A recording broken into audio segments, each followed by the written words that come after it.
চলছে লেবাননের হিজবুল্লাহ এবং ইয়েমেনের হুথিদের ড্রোন চালিত বেশ কয়েকটি অপারেশন। এই অপারেশনগুলো তাদের উন্নত বিমান প্রতিরক্ষা সক্ষমতা এবং রণকৌশল প্রমাণ করেছে, যা এখন ইসরায়েল ও আমেরিকাকে আকাশপথে তাদের অভিযানের পরিকল্পনা পর্যালোচনা করার জন্য চাপ দিচ্ছে। ব্রেকিং ডিফেন্সকে এমনটাই বলেছে বিশেষজ্ঞরা। লেবানন সীমান্তে হিজবুল্লাহ এবং ইসরায়েলি বাহিনীর মধ্যে সংঘর্ষ শুরুর পর থেকে 5টি মাঝারি উচ্চতার দীর্ঘ সহনশীলতা এবং উচ্চতা দীর্ঘ সহনশীলতার হারমিস 450 এবং হারমিস 900 ড্রোন হারিয়ে ক্ষতির সম্মুখীন হয়েছে ইসরায়েলি বাহিনী। অন্যদিকে লাগাতার ড্রোন ও ক্ষেপণাস্ত্র নিক্ষেপ করে হামলা চালিয়ে যাচ্ছে লেবাননের প্রতিরোধ গোষ্ঠী। প্রতিবেদন অনুযায়ী একই সময়ের মধ্যে আমেরিকাও ইয়েমেনের উপর দিয়ে উড়ানোর সময় 3টি MQ-9 রিপার ড্রোন হারিয়েছে।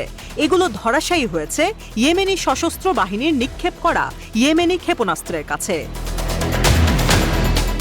ব্রেকিং ডিফেন্স তাদের প্রতিবেদনে বিশেষভাবে উল্লেখ করে বলেছে, এই পরিমাণ ড্রোন ভূপাতিত করার রেকর্ড হিজবুল্লাহ বা ইয়েমেনি সশস্ত্র বাহিনীর আগে ছিল না। সাম্প্রতিক সময় ইয়েমেনে একটি MQ-9 ড্রোনকে ভূপাতিত করার ঘটনাকে রেকর্ড ব্রেকিং ঘটনা হিসেবে উল্লেখ করা হয়েছে। সাম্প্রতিক সাফল্যের পরিপ্রেক্ষিতে বিশেষজ্ঞরা বিশ্বাস করে যে আমেরিকা ও ইসরায়েলকে তাদের মনুষ্যবিহীন গোয়েন্দা নজরদারি এবং অন্যান্য ড্রোন পরিচালনা করার ক্ষেত্রে প্রতিপক্ষের সক্ষমতাকে মাথায় রাখতে হবে।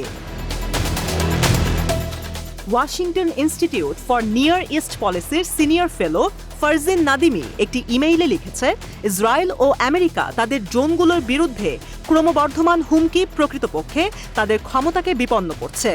যদিও তারা ভাবত তাদের ড্রোনগুলো যা খুশি তাই করতে সক্ষম, তবে প্রতিপক্ষের উত্থান তাদের আধিপত্যকে হ্রাস করতে যাচ্ছে।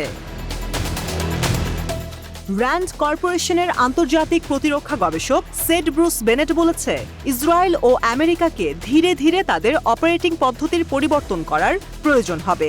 পরিবর্তনগুলোর মধ্যে ভিন্নভাবে পরিচালনা করার কৌশল, বৈদ্যুতিক ও অন্যান্য প্রতিকূল ব্যবস্থাগুলোকে আরও উন্নত করার চেষ্টা করতে হবে। না হলে প্রতিপক্ষের হুমকি চিহ্নিত করা ও দমন করা কঠিন হবে।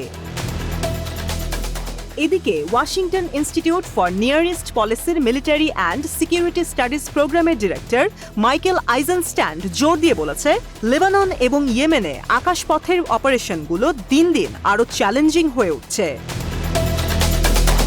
এর আগে গত 10 জুন হিজবুল্লাহ একটি ইসরায়েলি যুদ্ধবিমানকে ভূপাতিত করার চেষ্টা করেছিল।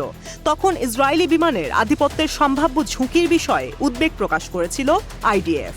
1982 সালের পর লেবাননে ইসরায়েলি আক্রমণের পর থেকে এত বড় গুরুতর চ্যালেঞ্জের মুখোমুখি হয়নি ইসরায়েল।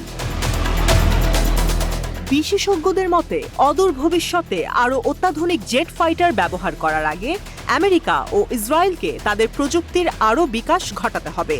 যুদ্ধ চালিয়ে যেতে হলে বিকশিত ক্ষমতা এবং আসন্ন হুমকির সাথে তাল মেলাতে না পারলে ফলাফল ভয়াবহ হতে পারে।